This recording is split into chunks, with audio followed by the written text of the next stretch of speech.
Vía Skype nos comunicamos con Pablo Huelperín. Él es ingeniero, él es docente y él está en la mesa de las buenas prácticas agrícolas o buenas prácticas agropecuarias. Con esta pregunta arrancamos la nota. No, el término es agropecuario, porque hacer las cosas, buenas prácticas es hacer las cosas bien, ¿no? Y hay que hacer las cosas bien no solo en la agricultura, que es producir cultivos de cosecha, sino también en otras producciones, como puede ser la ganadería o incluso producciones intensivas, la avicultura, la apicultura. Toda actividad humana debería llevarse siempre adelante con el mejor conocimiento disponible. Eso es algo interesante, Darío, que la audiencia lo interprete. Las buenas prácticas no es un concepto estático, no hay un decálogo ni han bajado una tablilla con los 10 mandamientos que nos digan así hay que hacer las cosas, sino que es algo que evoluciona permanentemente en función de cómo evoluciona el conocimiento humano basado en la ciencia, ¿no? Entonces, cuando logramos demostrar que tal práctica es superadora de una anterior, esa nueva práctica se sube a lo que serían las buenas prácticas agropecuarias y después vendrán las buenas prácticas de manufactura, las que tiene que llevar adelante la industria, las buenas prácticas de la comercialización y la distribución. O sea, como sociedad humana tenemos que tratar de hacer las cosas bien en todos los campos. Pablo, ustedes se han seguido reuniendo, me refiero a la mesa, en esta época de pandemia. Sí, sí, después de un par de meses, al principio donde todos quedamos como en shock, ¿no? Por esta incapacidad de juntarnos y de mirarnos un poco a la cara de cerca, eh, retomamos la iniciativa y ya hace 3 meses que venimos trabajando muy fuerte desde la virtualidad, aprovechando estas plataformas. Así que sí, la mesa está trabajando intensamente tanto a nivel de cada uno de sus grupos internos, en los cuales estamos organizados, estamos divididos en 3 comisiones. Una de ellas trabaja en la vinculación público-privada, muy cercano a todos los proyectos que tiene el Ejecutivo Provincial.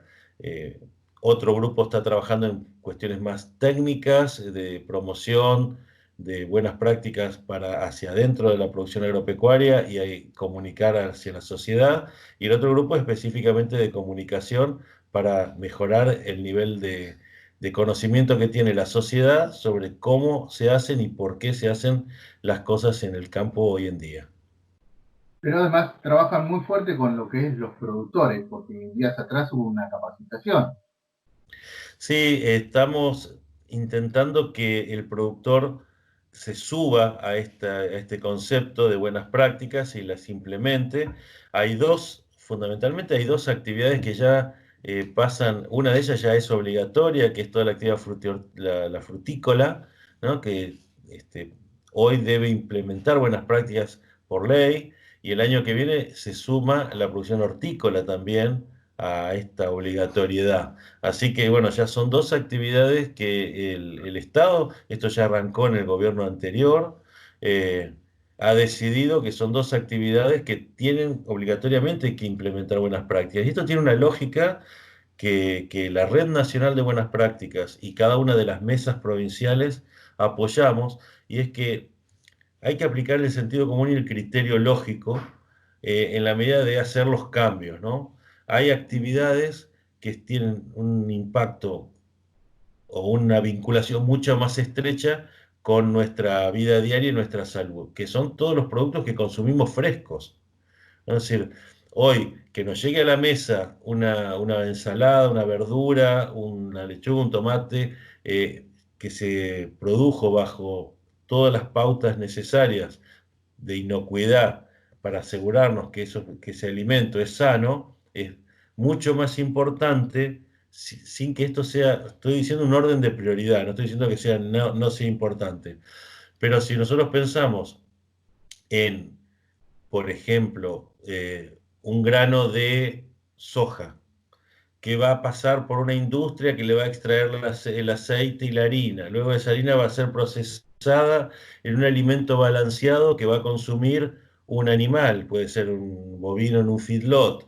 para que después pase por un frigorífico y llegue a las carnicerías, las buenas prácticas en esa producción sojera van a tener un impacto sobre la salud mucho menor, a más largo plazo, digamos, con mucha más cantidad de procesos en el medio, que una lechuga, ¿sí? O una naranja o una mandarina. Entonces, bueno, en ese sentido me parece criterioso cómo se han ido organizando las producciones para sumarse a esta metodología de trabajo basada en buenas prácticas, ¿no? Y se siguen sumando actores también, me decías, fuera de micrófono. Sí, la mesa de buenas prácticas, a ver, para contarle a la gente, hay una red nacional con 90 instituciones y hay ya mesas y nodos provinciales. El más desarrollado es el de Córdoba, que muchas personas de tu audiencia ya habrán escuchado. Tiene toda una metodología que se basa en las premisas de sustentabilidad de Naciones Unidas para que este desarrollo sustentable sea una cuestión real. Entonces Córdoba incentiva a sus productores a aplicar buenas prácticas y se los reconoce de distintas maneras. Otra provincia que ya también está avanzada en muchas cuestiones es Santa Fe, que tiene un observatorio del suelo y está empezando a implementar políticas de fomento de buenas prácticas. La provincia de Buenos Aires, desde la Bolsa de Cereales de Bahía Blanca, se ha sumado junto con Entre Ríos, que ya tenemos un año de ejercicio. En la mesa de buenas prácticas de Entre Ríos, que hoy te decía cumple un año, suma hoy a 30 instituciones. Son instituciones públicas que podemos mencionar desde el SENASA a nivel nacional, provincial como la Secretaría de Agricultura y Ganadería con sus direcciones, el INTA o la facultad. Organizaciones privadas netamente del campo, como la Bolsa de Cereales o como la Cámara Arbitral. Del sector cooperativo está todo el sector gremial, desde Federación Agraria, Sociedad Rural, FARER, están, y también las tecnológicas, como CREA y APRESID. O sea, seguro me estoy olvidando de la Federación del Citro, me estoy olvidando de ustedes, de AEPA, que forman parte, me estoy olvidando de la Asociación de Aeroaplicadores, o sea, no menciono las 30, digo algunas emblemáticas como para que tu audiencia la entienda quiénes son los que conforman esta mesa de buenas prácticas. Y es una mesa abierta donde la idea es seguir sumando actores porque incorporamos a la Unión Industrial de Entre Ríos, que uno dice, la Unión Industrial no es del campo, sí es del campo, porque hay un montón de industrias vinculadas al campo. Y se incorporó el Consejo Empresario, lógicamente, porque hay actividades que dependen de una manera directa y otras indirecta, pero dependen de la producción agropecuaria. Y lo último que te había mencionado yo antes de comenzar la producción del programa tuyo, es que estamos hablando con el Colegio de Médicos Veterinarios, porque las actividades ganaderas están pensando y están trabajando en buenas prácticas para mejorar aspectos como, por ejemplo, bienestar animal, que es algo que ya la sociedad nos está exigiendo. La sociedad quiere que sus productos, los productos que consume, que provengan de los sistemas ganaderos, tener la certeza que esos animales la han pasado lo mejor posible, que ha habido bienestar animal. Después también preguntan y quieren saber si la actividad ganadera, la actividad pecuaria, genera gases de efecto invernadero y favorece el cambio climático. Quiere saber si los líquidos, los efluentes, están contaminando napas o arroyos. Entonces hay un montón de buenas prácticas ganaderas que van de la mano de las prácticas, de las buenas prácticas en la actividad agrícola o las buenas prácticas en la citricultura o en la forestación. Pablo, ¿podemos hablar un poquito de lo que es el proyecto Campo Limpio? Sí, eso es interesante difundir que hay una ley nacional que establece lo que se llama la trazabilidad de los envases de agroquímicos.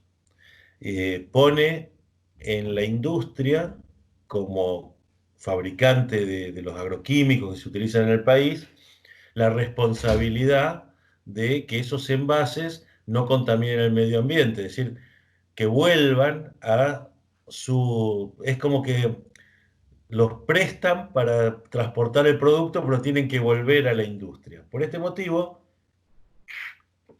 el sector industrial creó una organización que se llama Campo Limpio. Esta organización, que pertenece a la industria de los agroquímicos, es la que está implementando el sistema de recolección de envases vacíos.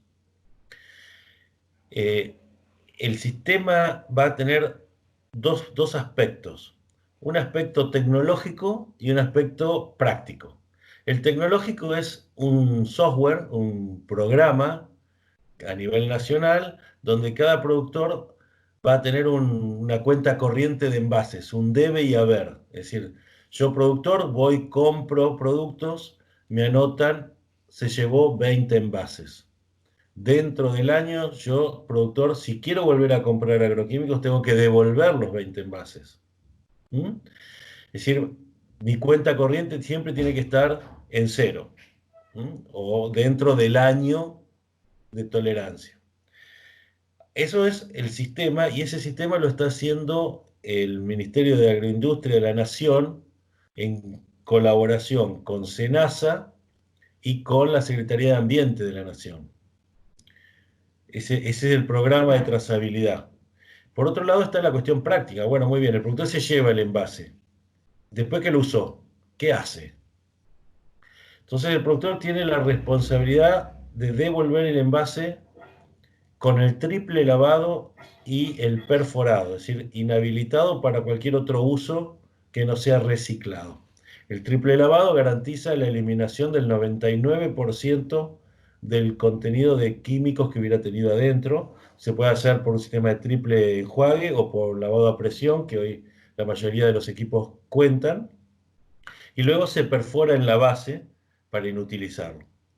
Ese bidón, el productor que compró el producto tiene la obligación de devolverlo. Ahora, ¿dónde? ¿A dónde lo lleva?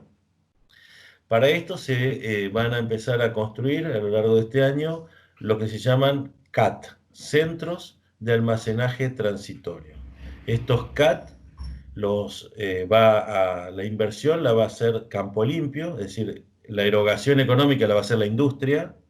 Lo que estamos haciendo los actores locales es colaborar en encontrar los puntos estratégicos donde hacerlo y en la vinculación con el territorio para que estos lugares tengan el menor impacto ambiental posible. No van a producir contaminación porque los envases ya vienen limpios, y además hay un protocolo interno que garantiza que no pueda existir ningún tipo de peligro en la zona. Pero además de eso, el movimiento de ida, de venida, de camiones que van a retirar, tiene que establecerse en algún lugar que esté preparado para eso. Un lugar donde en algunos casos es muy factible hacerlo son ¿cómo es? Los territorios donde se establecen industrias. Los parques. En los parques, no me salió el término, claro, el parque industrial, exactamente. Los parques industriales podría ser un lugar, ¿sí? O a veces algún terreno que esté fuera de los ejidos. Bueno, en cada localidad hay que encontrar la mejor ubicación para estos CAT.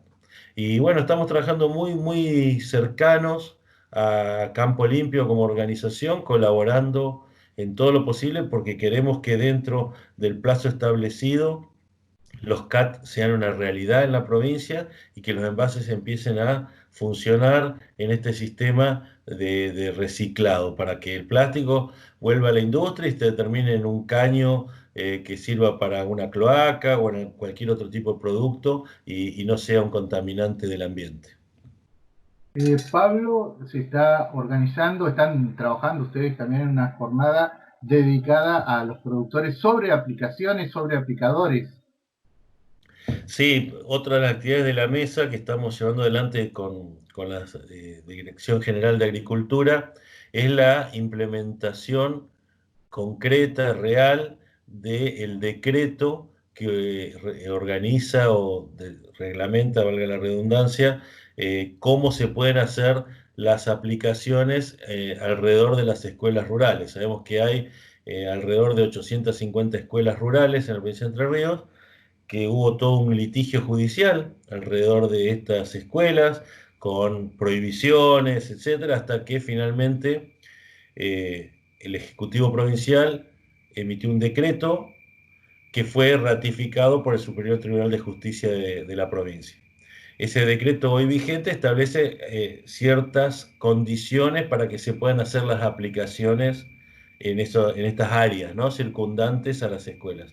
Una de ellas es conocer por dónde circulan las máquinas, o sea, cuál es el recorrido que han hecho las máquinas aplicadoras y en qué condiciones ambientales, climáticas, ¿no?, temperatura, viento, que son las principales, para determinar si el producto, hay riesgo o no de que el producto llegue a la escuela.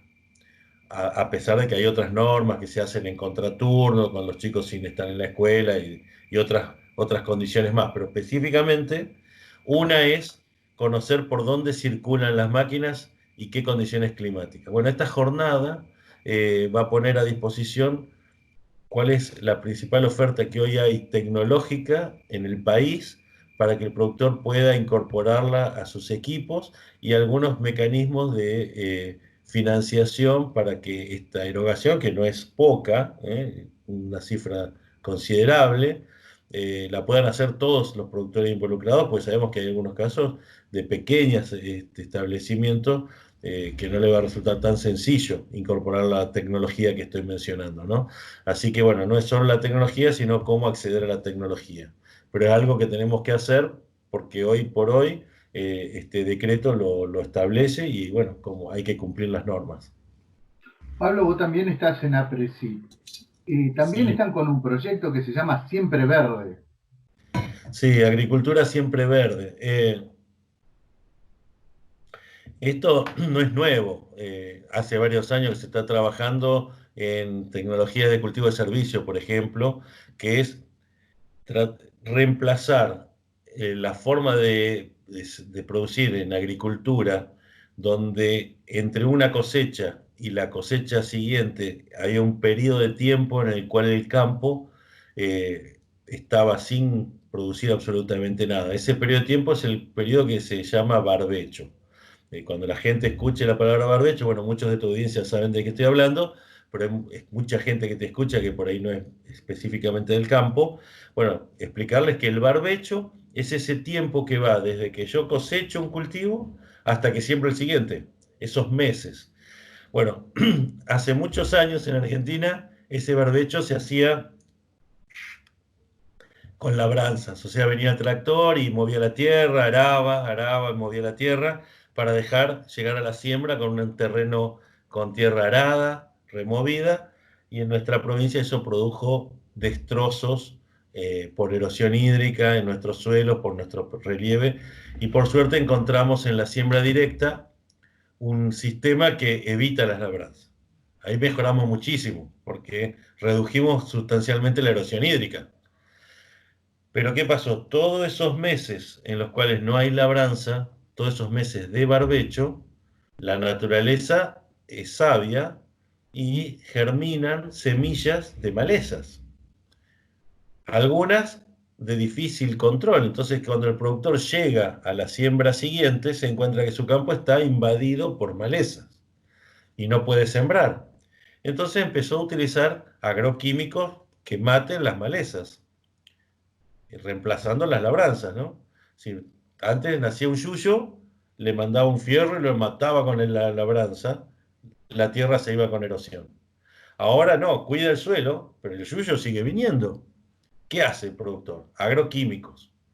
Entonces lo que se está promocionando, no solo de APRESID, pero del INTA, de la facultad, de muchas instituciones, pero que APRESID ha tomado como un lema para el congreso virtual que se va a hacer en agosto, es el de agricultura siempre verde.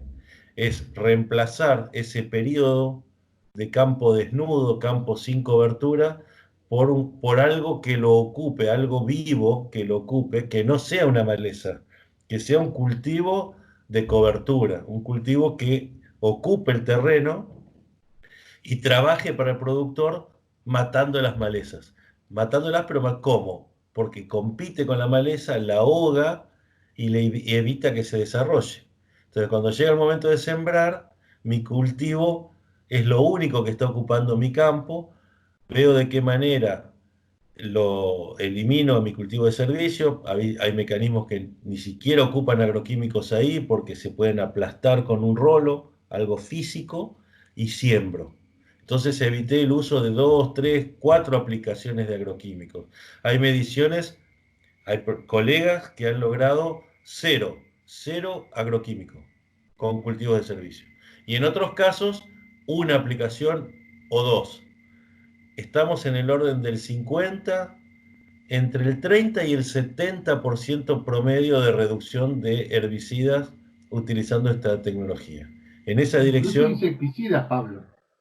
incluso de insecticidas, el efecto quizá más, y de fertilizantes, Sí, sí. porque muchas de estas especies aprovechan el nitrógeno del aire, son de una familia de las leguminosas, ¿no? Familia como la alfalfa, como la soja, que pueden absorber el nitrógeno del aire y fijarlo al suelo, así que reduce mucho la necesidad de fertilizantes inorgánicos como la urea.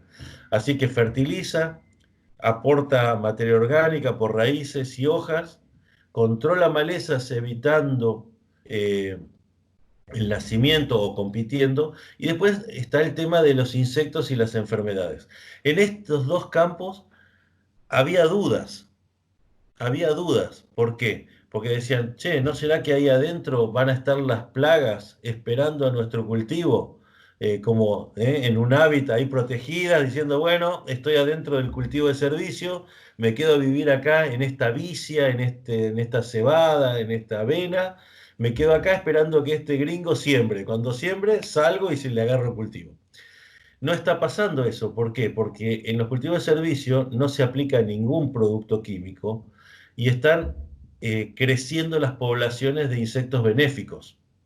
Entonces hay un equilibrio mucho mejor entre insectos plaga, insectos dañinos e insectos benéficos. Entonces nos estamos encontrando que se siembra el cultivo y no hay aparición de grandes plagas.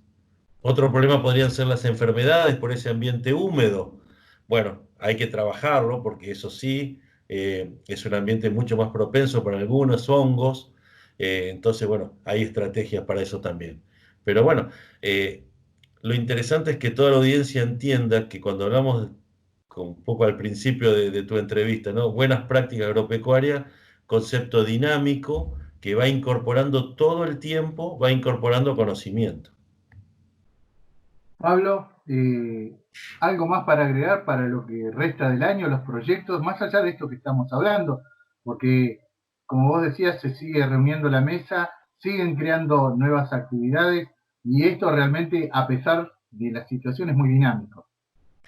Sí, lo que estamos ahora trabajando fuertemente es en apoyar al sector ejecutivo provincial, a las direcciones que intervienen directamente con nosotros, en los proyectos de ley y en los proyectos de promoción. Hay interesantísimos proyectos de promoción que se están difundiendo, que nos parece que son el camino para fomentar que las buenas prácticas sean una realidad, tanto a nivel agrícola como pecuario, es decir, agropecuario, ¿no? O sea, en producciones agrícolas y en ganaderas. Entre Ríos tiene una oportunidad de crecer solamente por hacer las cosas mejor, sin ampliar, sin más superficie. Nosotros hoy estamos teniendo 2 vacas para sacar un ternero por año. 2 vacas para un ternero, o sea, un índice de aparición de destete del 0,5%, 2 para 1, cuando podríamos tener 0,8, 0,9, 0,7, un 50 y hasta un 70% de crecimiento de terneros solamente por hacer las cosas mejor. En una actividad, te doy un ejemplo de una actividad. Y esto es replicable en muchas otras. Así que esa es un poco la línea, mejorar la eficiencia que tiene el productor en cómo está llevando adelante las cosas.